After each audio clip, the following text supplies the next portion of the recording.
전도서 8장 1절부터 8절 제가 봉독하도록 하겠습니다. 누가 지혜자와 같으며 누가 사물의 이치를 아는 자이냐?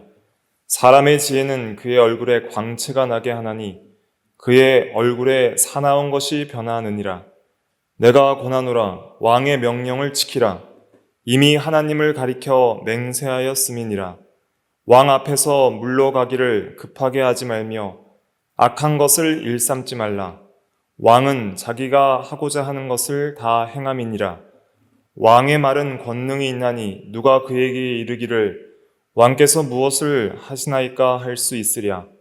명령을 지키는 자는 불행을 알지 못하리라. 지혜자의 마음은 때와 판단을 분별하나니 무슨 일에든지 때와 판단이 있으므로 사람에게 임하는 화가 심함이니라. 사람이 장래일을 알지 못하나니 장래일을 가르칠 자가 누구이랴.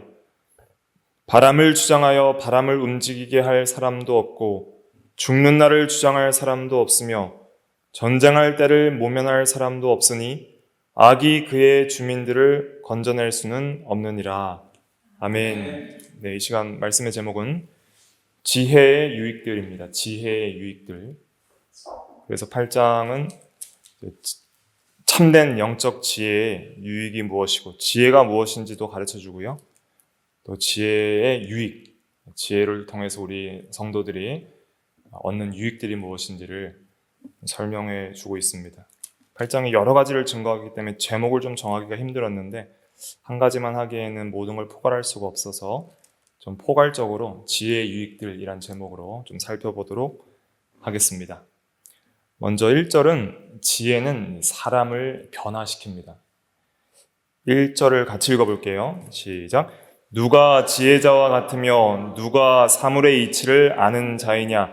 사람의 지혜는 그의 얼굴에 광채가 나게 하나니 그의 얼굴에 사나운 것이 변하느니라. 네, 지혜는 이 변화를 가져오는 유익이 있는데 먼저 지혜가 무엇인지를 알아야 됩니다. 지혜는 우리가 이제 교리적으로는 최고의 목적을 위해서 최선의 방법을 선택하여 최고의 결과를 내는 능력이라고도 말씀드린 적이 있고 또 잘 사는 삶의 기술이에요. 성공적인 삶을 사는 기술이 지혜이기도 한데 성경 전체에서 성공적 인생을 사는 법, 또 잘 사는 법, 그건 무엇이라고 말하냐면 진리를 믿고 순종하는 것이다. 여호와를 경외하는 것이고 진리를 믿고 순종하는 것이 가장 복되고 거기에는 영생이 있고 구원이 있고 또 선한 사람으로 변화되는 놀라운 능력이 있다는 것을 가르쳐주는 것이죠. 그래서 여기서 말하는 지혜는 이 세속적 지혜가 아니에요. 세속적 지혜는 이 세상에서 잘 되고 이 세상에서 공부 잘하고 건강하고 하는 것이잖아요. 돈 잘 벌고. 그런데 하나님께서 말씀하는 지혜는 영육 전체의 복을 가져오는 지혜인데 그것은 하나님의 말씀을 깨닫는 게 중요해요. 진리를 깨닫고 믿고 순종하는 것. 이게 지혜예요. 진리를 깨닫고 믿고 순종하는 것. 이게 지혜예요. 이 지혜의 최고봉은 누구냐면은 예수 그리스도가 지혜라 그랬어요. 예수 그리스도가 지혜의 중심에 있어요. 그래서 항상 이 성경 전체가 예수 그리스도를 가리키고 있고 그리스도를 믿는 믿음 안에서 하나님의 진리를 깨닫고 믿고 순종하는 것이 인간에게 있어서 특별히 이 죄인된 인간에게 있어서 가장 인생을 성공적으로 사는 방법이에요. 금생과 내생의 생명의 유업을 얻는 것이죠. 그래서 이 지혜자가 되려면 항상 이 성경을 잘 깨닫고 믿어야 됩니다. 성경을 잘 깨닫고 믿으려면 성경을 많이 읽고 공부하고 그 다음에 바른 설교를 잘 듣고 그 다음에 성령의 조명을 구해서 기도하고 그리고 성경을 많이 묵상해야 돼요. 성경을 가까이 해야 돼요. 하나님의 말씀을 가까이 하는 사람이 지혜자예요. 항상 마음에 하나님의 말씀이 있어야 돼요. 말씀이 있어야 필요할 때 생각이 날 거 아니에요. 성공적인 삶을 살려면 내가 시시때때로 시간과 장소에서 그 시간에 필요한 지혜의 말씀이 우리의 마음과 말과 행동과 삶을 인도해야 되거든요. 근데 생각이 안 나요. 살면서 어떤 인간관계의 문제, 사업의 문제, 가정의 문제, 여러 문제에 있어서 뭔가 하나님의 지혜와 말씀의 인도를 받아야 되는데 생각이 안 나면 소용이 없는 거예요. 그러니까 믿고 깨달은 진리가 내 마음속에 있고 그 말씀이 성령의 감동을 따라 인도함이 있어야 돼요. 예수님께서 그랬잖아. 미리 할 말을 준비하지 말라. 그 시간에 성령께서 할 말을 너에게 주시리라. 그런 것처럼 항상 하나님을 가까이 하고 기도하고 진리를 마음에 이렇게 가지는 사람, 항상 이 모든 생각의 중심과 첫째가 이 진리 중심이 되는 거예요. 항상 말씀 중심으로 생각하고 말씀 중심으로 말하고 말씀 중심으로 행하다 보니까 자기 욕망 중심으로 살아가지 않으니까 성공적인 삶을 사는 거예요. 하나님 앞에서. 그래서 이 영적인 지혜가 매우 중요하고 유익한데, 지혜는 이 첫째, 사람을 탁월하게 만들어요. 탁월한 사람이 됩니다. 1절에 보면은 처음에 보면 누가 지혜자와 같으며 그랬잖아요. 누가 지혜자와 같으며라는 것은 비교급인데, 지혜자와 같이 훌륭한 사람은 없다는 거예요. 이 하나님의 지혜를 소유한 사람같이 훌륭한 사람은 없다. 여러분들이 가장 최고의 사람이 되고 싶으면 지혜를 얻어야 돼요. 그럼 성경을 아는 이 영적인 지혜는 우리에게 어떤 탁월함을 부여하고 주는가? 한 구절 찾아보기를 원하는데, 디모데후서 3장 15절부터 17절, 이 요절입니다. 외워놓으세요. 이런 거는 다. 3장 15절부터 17절. 14절부터 읽어볼게요. 14절부터 17절까지. 의미를 생각하면서 같이 읽어보겠습니다. 시작. 그러나 너는 배우고 확신한 일에 거하라. 너는 내가 누구에게서 배운 것을 알며 또 어려서부터 성경을 알았나니 성경은 능히 너로 하여금 그리스도 예수 안에 있는 믿음으로 말미암아 구원에 이르는 지혜가 있게 하느니라. 모든 성경은 하나님의 감동으로 된 것으로 교훈과 책망과 바르게 함과 의로 교육하기에 유익하니 이는 하나님의 사람으로 온전하게 하며 모든 선한 일을 행할 능력을 갖추게 하려 함이라. 아멘. 배우고 확신한 일에 거하라 그랬어요. 성경을 잘 배워야 된다는 것이죠. 디모데는 바울에게 배웠으니까 제대로 배운 것이죠. 15절에 보면 너는 또 어려서부터 성경을 알았나니 성경은 능히 너로 하여금 그리스도 예수 안에 있는 믿음으로 말미암아. 믿는 게 중요한 거예요. 믿는 게. 지혜를 가지려면 믿음이 있어야 돼요. 믿는 자가 지혜자예요. 믿음도 하나님이 주시는 것이지만 믿는 자가 구원에 이르는 지혜가 있다 그래서 첫째는 구원받은 사람만큼 탁월한 사람이 없어요. 구원받는 게 제일 성공적인 인생을 사는 것이고 탁월한 사람이 되는 것입니다. 또 이 성경을 아는, 성경을 믿는 영적 지혜는 하나님의 사람으로 온전하게 하며 모든 선한 일을 행할 능력을 갖추게 한다 그랬어요. 하나님의 사람으로 점점 더 거룩해지고 선해지고 사랑이 풍성해지고 인내가 있고 지식에 있어서 자라가고 이 하나님을 점점 닮아간다는 거예요. 그러니까 하나님의 성품을 닮은 하나님의 영광의 광채를 반사하는 사람이 되니 얼마나 탁월해지는 거예요. 하나님의 사람이라 일컫기에 합당한 자가 되는 거예요. 하나님의 사람이 되는 게 중요합니다. 그 다음에 모든 선한 일을 행할 능력을 갖추게 하려 함이라 그랬어요. 선한 일을 행할 능력을 갖추는 것도 성경을 깨닫고 믿는 데 있는 겁니다. 그리고 이 영적인 지혜는 이렇게 사람이 좋은 사람이 될 뿐만 아니라 또 이 하나님의 자녀가 되는 권세를 얻게 하고 또 하나님의 나라를 유업으로 얻게 하는 그런 놀라운 특권을 얻게 하는 것이니 얼마나 사람을 탁월하게 만드는지 알 수 없습니다. 그 다음에 우리 전도서 8장으로 돌아오셔서 지혜의 유익, 첫째는 이 탁월한 사람이 된다 그랬고요. 둘째는 무엇이냐면 지혜는 사물의 이치를 알게 해요. 사물의 이치. 그 1절에 보니까 중반절에 누가 사물의 이치를 아는 자이냐 그랬잖아요. 그 이치는 그 원어적인 의미는 해석을 가리키는 거예요. 해석. 원어는 패시엘인데 해석을 가리키는 거예요. 사물의 해석. 사물이라는 원어는 이제 그냥 모든 사물을 가리키기도 하고요. 어떤 사건을 가리키기도 하고 역사를 가리키기도 해요. 그러니까 한마디로 말하면 이 세상에 있는 모든 일들을 가리키는 거예요. 이 세상에 존재하는 것들, 또 시간과 공간 속에서의 역사적 흐름, 일이 되어지는 것들, 사건들. 오늘날 우리가 이런 해석이 필요하잖아요. 아, 왜 이 나라가 이런가? 우리 개인 인생은 왜 이런가? 또 이 세계에 존재하는 사물들은 왜 이런가? 사람들은 각자의 해석이 있어요. 진화론은 그냥 원래 있었다. 원래 모든 건 존재하던 것이다. 갑자기 이렇게 생겨났다. 우연의 산물이다. 이렇게 해석을 하잖아요.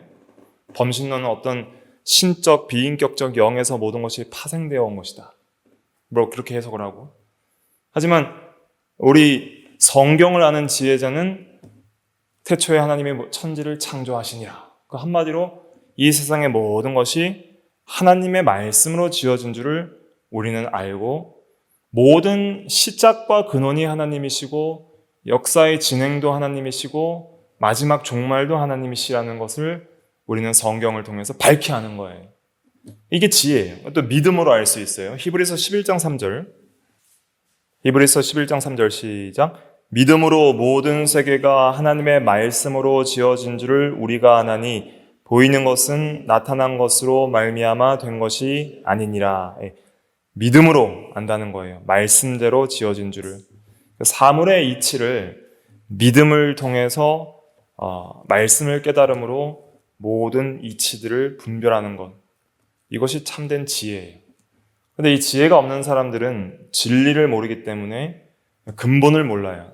사람의 근본도 모르고 사물의 근본도 모르고 영적인 것, 내세에 관한 것을 몰라요. 천국과 지옥을 모르고 하나님의 심판을 모르고 악한 영들의 세력들을 모르고 자기 안에 있는 죄성도 모르는 거예요. 이런 모든 인간론, 신론, 구원론, 종말론, 기독론, 이런 일반 은혜와 특별 은혜에 관한 모든 이 놀라운 이 진리의 말씀들을 아는 것이 지혜다. 이것을 통해서 모든 사물들을 해석할 수 있는 거예요. 그러니까 우리의 삶 속에서 일어나는 모든 사건과 사물과 역사들을 해석할 수 있는 지혜. 그것은 하나님의 말씀을 깨닫는 믿음에서 오는 것입니다. 그러니까 이 지혜가 유익한 거예요. 그 다음에 지혜가 세 번째로 어떤 유익을 주어 우리를 변화시키냐면 얼굴에 광채가 나게 하고 사나운 것이 변하게 만들어요.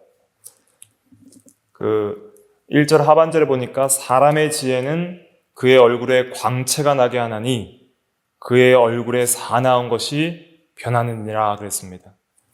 얼굴에 사납다는 것은 이 사나운 표정을 가리킵니다. 그래서 바른 성경은 굳은 표정이다 이렇게 번역했어요. 이 세상 사람들을 보면은 많은 사람들의 표정이 좀 굳어 있어요. 술, 담배 많이 하시는 분들 얼굴이 좀 붉고 시커멓고 그래요. 누렇고. 그리고 이 세상의 어떤 여러 가지 죄악과 고난 가운데 이 표정이 좋지가 않아요. 또 항상 말과 행실에서 욕을 많이 하고 거친 행동들이 많이 나오는 것이죠. 그런데 이 신령한 지혜를 깨달은 성도들은 이 영적으로 은혜를 받고 하나님이 함께 하시고 평강의 마음이 있고 영혼이 소생하고 항상 하나님께서 주시는 이 영적인 은혜와 평강이 있으니까 얼굴에도 광채가 나는 거예요. 얼굴이 좀 시커멓지 않고 하얗다 이런 뜻이 아니라 표정이 밝다는 뜻입니다. 사나운 것은 굳은 표정을 가리키고 광채가 난다는 것은 이렇게 평강한 그런 모습이 있다는 거예요. 예수 믿는 사람들은 이 얼굴에도 하나님의 은혜의 광채들이 좀 나타날 필요가 있는 것이죠. 어떤 사람이 이런 광채가 나타나냐면 하나님의 말씀과 가까운 사람, 하나님의 말씀을 가까이 하면 하나님이 가까워지게 되어 있어요. 하나님의 말씀을 가까이 하는 사람은 하나님과 가까워지고 하나님을 닮기 때문에 얼굴도 밝아지게 되어 있는 거예요. 마음이 밝아지니까 얼굴이 밝아지는 거예요. 마음이 밝아지는 게 중요해요. 그래서 출애굽기 34장 29절에 보면 모세가 홀로 시내산에 올라가서 율법 두 돌판을 받아가지고 내려올 때에 여호와와 함께 말하였으므로 말미암아 얼굴 피부에 광채가 났다 그랬어요. 모세가 어떻게 할 때 광채가 났어요? 하나님 말씀 받고 하나님과 교제하며 말할 때 그때 얼굴에 광채가 나는 거예요. 여러분들의 삶 속에서도 항상 말씀을 가까이 하고 기도로 하나님과 교제하고 심령이 하나님으로 충만해질 때에 심령이 밝아지고 얼굴도 밝아지는 것입니다. 그래서 이 예수 믿는 어떤 광채가 나타날 필요가 있어요. 예를 들면 사도행전 6장 15절에 보면 공회에 많은 사람들이 모여서 이제 스데반을 돌로 쳐 죽이기 직전에 스데반의 설교를 듣기 전에 다 스데반을 주목하여 보니까 그 얼굴이 천사의 얼굴 같았다 그랬어요. 스데반 집사는 항상 하나님의 말씀을 가까이 하고 하나님을 가까이 하니까 이 얼굴이 천사와 같았다 말하고 있습니다. 그런데 잠언 21장 29절에 보면 악인은 자기의 얼굴을 굳게 한다 그랬어요. 항상 이 굳은 표정이 있다는 것이죠. 그래서 얼굴에 광채가 나고 또 사납던 사람들이 변하게 되는 거예요. 우리가 예수 믿기 전에는 사나운 것들이 많이 있고 악한 것들이 많이 있었고 굳은 것들이 많이 있었는데 그런 이제 마음과 행실이 변하게 되는 것이 영적 지혜의 유익입니다. 그래서 이 영적 지혜를 얻으면 탁월한 사람이 되고 이치를 깨닫고 이렇게 얼굴이 변하고 광채가 난다 하는 것을 우리가 깨닫고 이 지혜를 좀 많이 얻기를 사모해야 되겠습니다. 하나님 말씀을 좀 가까이 해야 돼요. 마음에 품어야 돼요. 그래서 말씀을 가까이 하는 것 자체가 하나님을 가까이 하는 거예요. 말씀과 하나님이 함께 역사를 해요. 그래서 과거 구약시대 때 보면 이제 언약궤가 있었거든요. 법궤라고 하는데 그 언약궤 안에 하나님께서 두 돌판을 두셨을 때에 그 두 돌판을 자기라고 그랬어요. 자기. 그러니까 두 돌판을 가리켜서 그걸 내 앞에라고 그랬거든요. 그러니까 그 율법 두 돌판을 자기 자신과 하나님께서 동일시하세요. 성경에서 보면. 왜냐하면 하나님은 말씀 그 자체가 하나님의 그 성품과 존재의 임재 자체를 나타내기 때문이에요. 그래서 말씀을 믿고 말씀을 가까이 하면 하나님이 그 안에 함께 하시는 것입니다. 그 다음에 우리가 또 깨달아야 될 두 번째 또 지혜는 무엇이냐면은 구체적으로 왕의 명령을 지키는 게 지혜예요. 왕의 명령을 지키는 것이. 전도서 8장 2절을 읽어볼게요.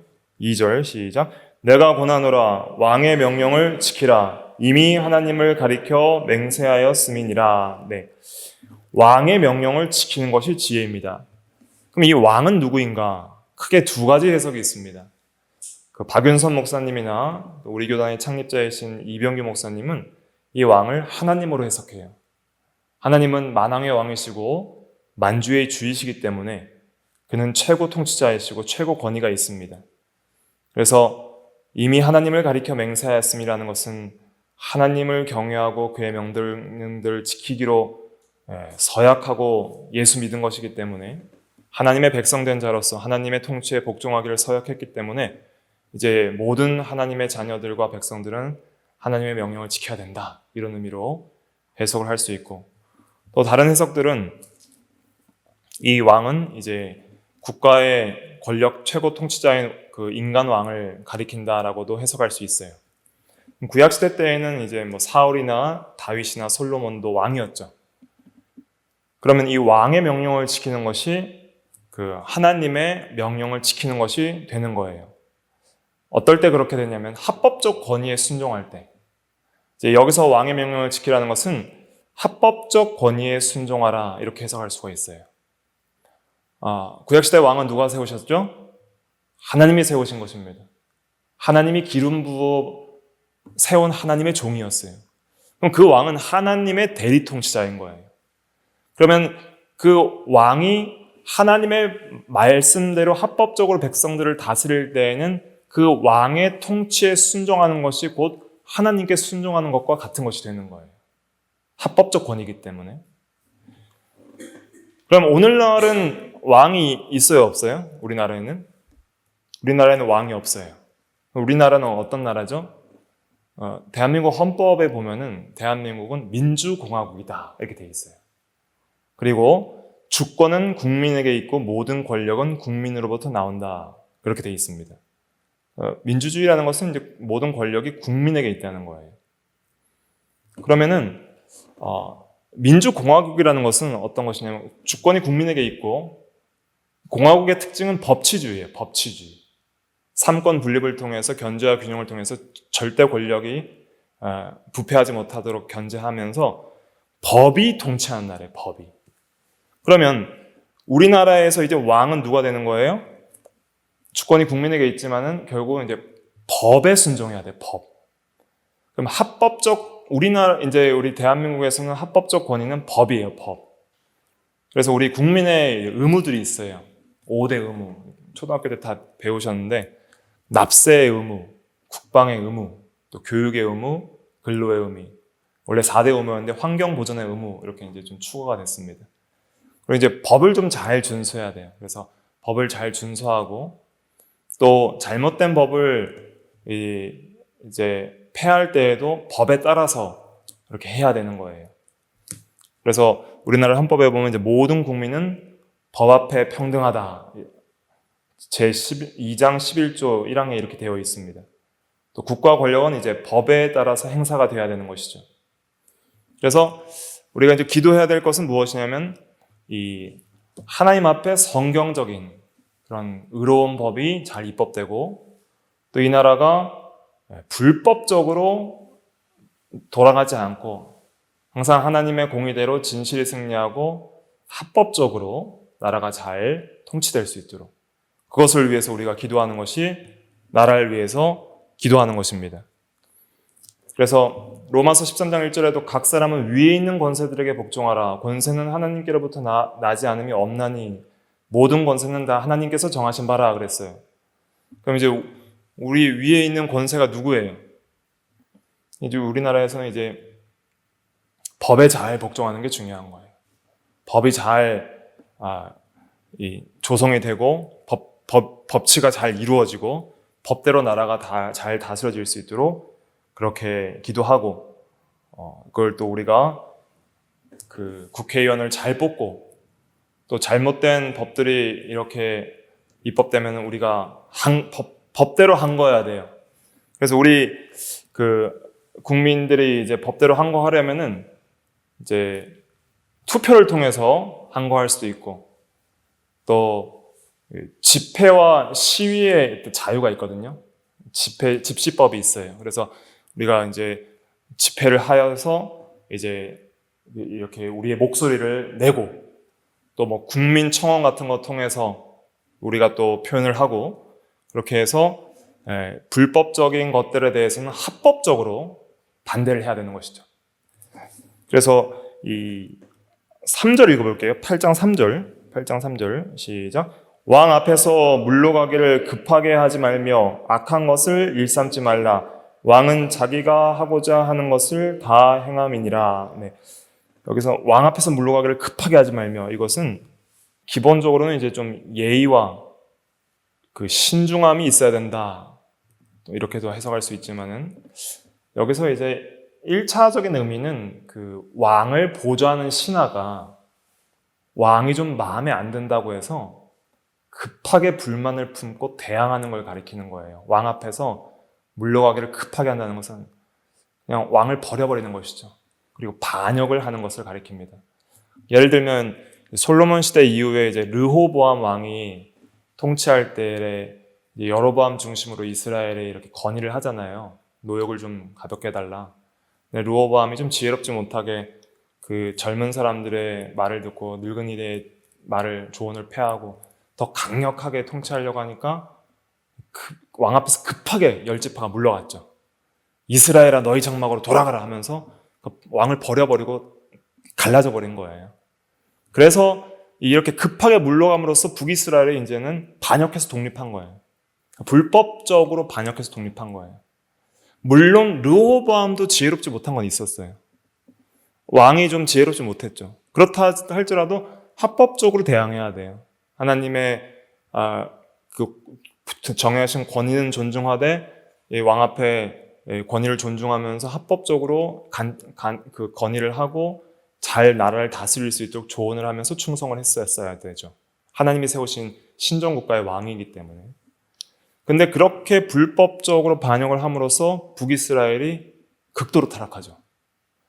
그러니까 성전 예배 다 폐해지고 이제는 그 우상 숭배, 그 금송아지, 여로보암 이후에 금송아지 우상 숭배 신앙이 급격하게 올라오고 이제 그 나라는 정치적으로나 종교적으로 극도로 타락하게 되는 거예요.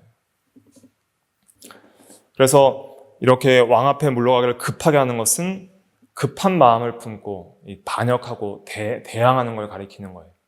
그러니까 하나님이 왕이시라면 하나님 앞에 이렇게 불만을 품고 대적하는 것, 이것을 하면 안 되고, 또 과거 이제 왕정 시대 때에는 왕에게 하나님께서 세우신 권위에 합법적으로 우리가 대항해야 되지 이렇게 불법적으로 해서는 안 된다는 뜻이고, 또 오늘날 우리 자유민주주의 국가에서는 이제 합법적 대항을 해야 되지 막 혁명을 일으키고 폭동을 일으키고 그렇게 해서는 안 되고, 항상 하나님의 권위에 복종하면서 이렇게 해야지. 이 혁명을 일으키면 어떻게 되냐면은 그 악을 대적하기 위해서 혁명을 일으키잖아요. 그러면 혁명을 일으키는 사람들도 불완전하기 때문에 또 다른 악이 생성이 되는 거예요. 그러니까 이 하나님의 권위를 법을 잘 지키면서 합법적으로 대항을 해야 하나님의 일반 은혜 안에서 악이 억제되면서 또 다른 악한 자들의 혁명을 방지하면서 점점 더 이렇게 선하게 모든 것을 이루어 나갈 수 있는 것이죠. 그 다음에 그 악한 것을 3절에 보니까 악한 것을 일삼지 말라. 이것은 이제 음모를 꾸며 반역하는 행위를 가리키는 거예요. 하나님에 대해서도 그렇고 또 세상 국가에 대해서도 그렇고 그런 것을 하지 말라는 겁니다. 왕은 자기가 하고자 하는 것을 다 행함이니라 그랬어요. 그래서 하나님을 왕으로 해석한다면 하나님은 모든 주권이 있다는 뜻이고, 또 고대 왕으로 해석하면은 고대 왕은 하나님께서 주신 놀라운 권력과 능력과 통치권의 자유가 있기 때문에 그 악한 자들을 심판할 수 있는 능력이 있다는 거예요. 그래서 4절 읽어볼게요. 4절 시작. 왕의 말은 권능이 있나니 누가 그에게 이르기를 왕께서 무엇을 하시나이까 할 수 있으랴. 하나님께는 당연히 이렇게 말할 수 없지만은 고대 이 국가들의 왕을 보면은 권능이 있잖아요. 그 성경에도 보면 다윗이 그 사울을 죽였다고 거짓말해서 오는 사람들이 있었잖아요. 당장 잡아서 죽여라 그러니까 바로 신하들이 그 명령을 따라서 잡아서 죽이잖아요. 이렇게 권능이 있다는 거예요. 그러니까 악한 자를 심판할 수 있고 감히 왕 앞에 함부로 어떤 말을 못 한다는 거예요. 왜냐하면 함부로 말을 내뱉었다가는 죽을 수 있거나 감옥에 갈 수 있기 때문에. 다윗 왕 앞에 자기가 사울 죽였다고 2명이나 함부로 말했다가 둘 다 죽었잖아요. 그렇기 때문에 이 왕의 권능은 강력하기 때문에 이렇게 함부로 말하면은 안 된다는 것입니다. 그러니까 오늘은 이제 왕은 없지만은 우리가 이제 법의 권능이 있어요. 법의 권능. 하나님의 말씀의 권능도 있고 세상 법의 권능도 있다는 거예요. 하나님의 말씀의 권능은 전능하기 때문에 말씀을 대적하면 반드시 심판이 있습니다. 성도들에게는 징계가 있고. 무한한 권능이에요. 살아있는 말씀이에요. 두려워할 줄 알아야 되는 거예요. 그 다음에 오늘날 법치국가에서는 법을 잘 지켜야 돼요. 법도 능력이 있어요. 그러니까 모든 국민은 법 앞에 평등하지만 법을 안 지키면 구속당하는 거예요. 이 법을 이길 수 있는 사람은 없어요. 법치에서는. 대통령도, 국회의원도, 대법관도 법을 이기면 법대로 처벌받는 거예요. 법이 최고 권력이에요. 그러니까 우리가 법의 권능 앞에 함부로 하다가 법을 어기고 나가면 어떻게 돼요? 결국은 법대로 심판받을 수밖에 없다. 이렇게 또 적용할 수 있는 것이죠. 그러니까 준법 정신을 잘 기르는 그것도 하나님 말씀을 잘 순종하는 것입니다. 불법적 권위에 대해서는 합법적으로 우리가 책망하고 반대할 수 있는데 좀 성경적 예를 들면 이런 게 있어요. 예를 들면 세례 요한은 헤롯의 간음죄를 책망했죠. 마태복음 14장 4절에 보면은 요한이 헤롯에게 말하되 당신이 그 여자를 차지한 것이 옳지 않다. 동생 빌립의 아내 헤로디아를 취한 것에 대해서 그것을 책망했단 말이에요. 그러니까 성경을 근거로서 합법적으로 선지자의 권위로서 책망을 한 것이죠. 또 우리가 아무리 이 세상 법이 권능이 있어도 하나님의 법보다는 위에 있을 수 없습니다. 그 어떤 세상 법이라도 하나님의 법을 반대하는 법이라면 우리는 합법적으로 대항해야 돼. 합법적으로.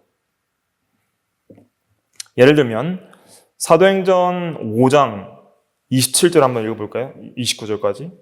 사도행전 5장 27절부터 29절 같이 읽어볼게요. 시작. 그들을 끌어다가 공회 앞에 세우니 대제사장이 물어 이르되 우리가 이 이름으로 사람을 가르치지 말라고 언금하였으되 너희가 너희 가르침을 예루살렘에 가득하게 하니 이 사람의 피를 우리에게 돌리고자 함이로다.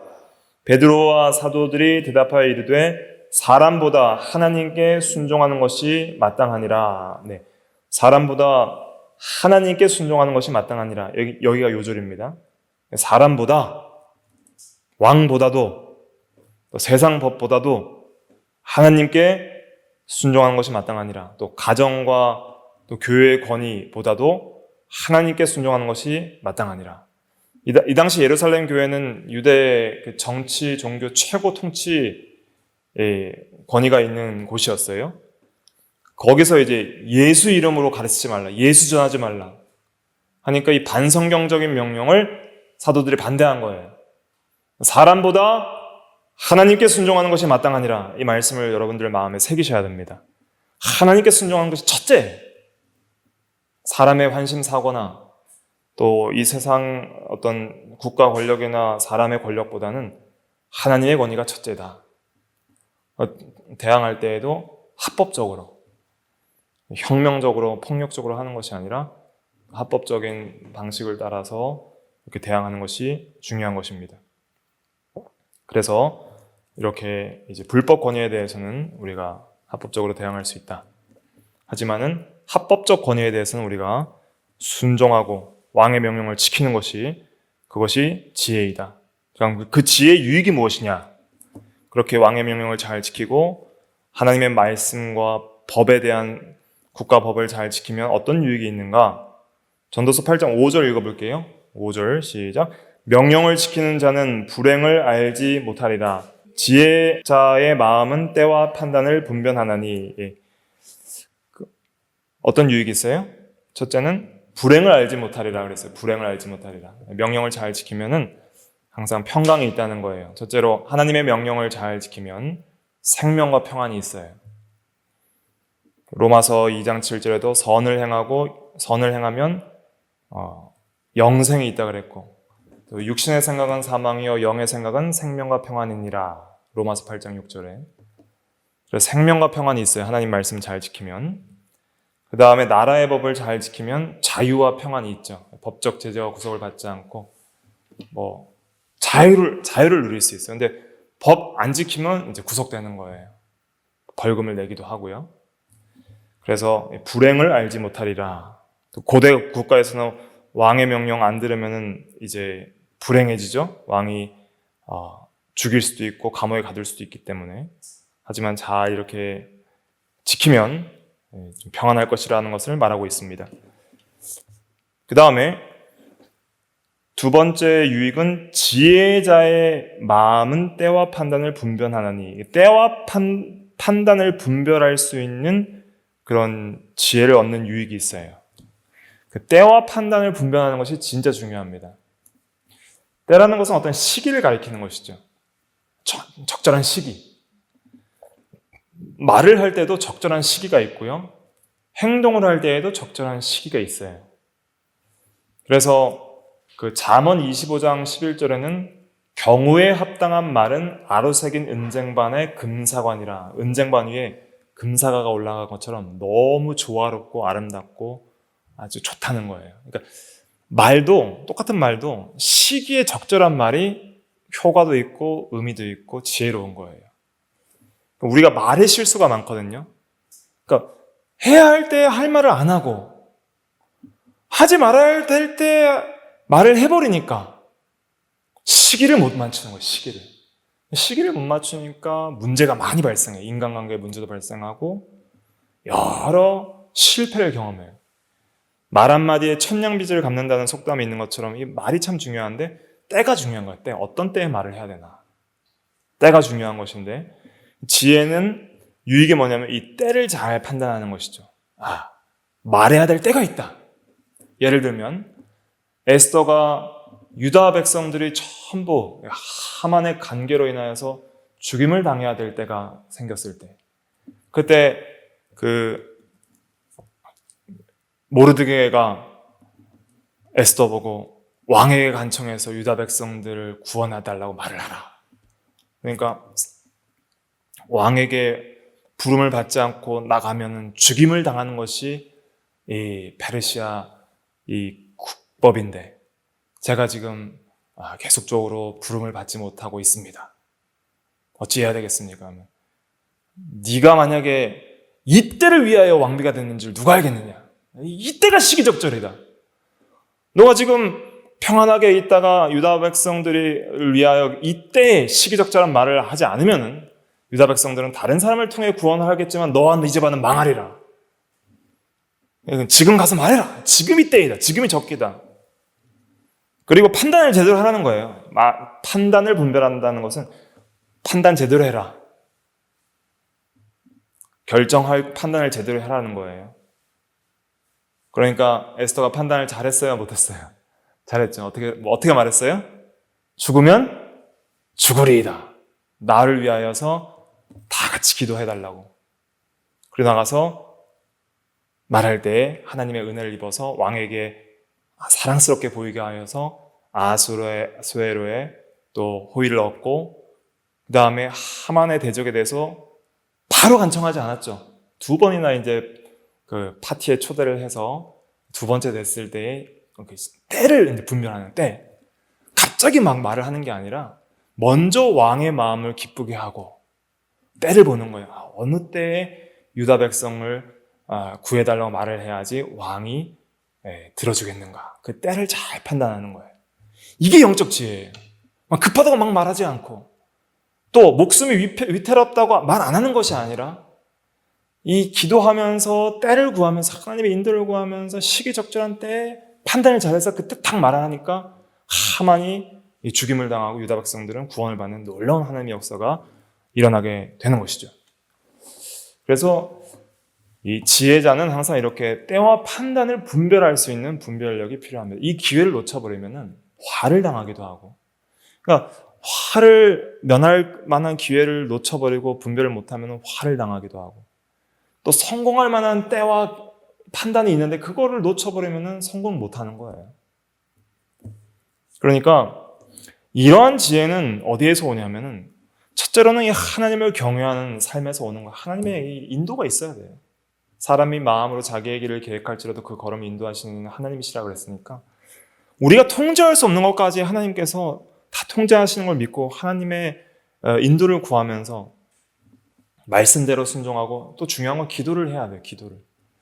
이 분별력은 어디에서 오냐면은 이 성경을 깨닫는 영적 지혜에서도 오지만은 이 기도함으로써 성령으로 충만해질 때, 기도할 때에 이 분별력이 생겨요. 기도할 때에 우리가 필요한 것들이 생각이 나고, 기도의 제목들이 생각이 나고, 기도할 때 하나님이 함께하여 주셔서 여러 가지 지혜로운 마음들을 주셔서 마음이 변화되게 하시는 거예요. 기도가 중요한 거예요.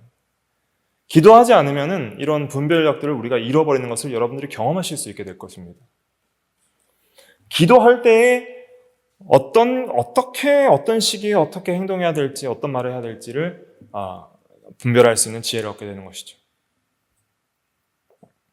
그래서 이런 지혜를 얻는 것이 참 귀한 거예요. 이게 성공적인 인생을 사는 영적인 지혜인 것이죠. 6절 읽어볼게요. 전도서 8장 6절 시작. 무슨 일에든지 때와 판단이 있으므로 사람에게 임하는 화가 심함이니라. 어떤 때와 어떤 판단인지는 한 번의 기회밖에 없어요. 여러 번 기회 없습니다.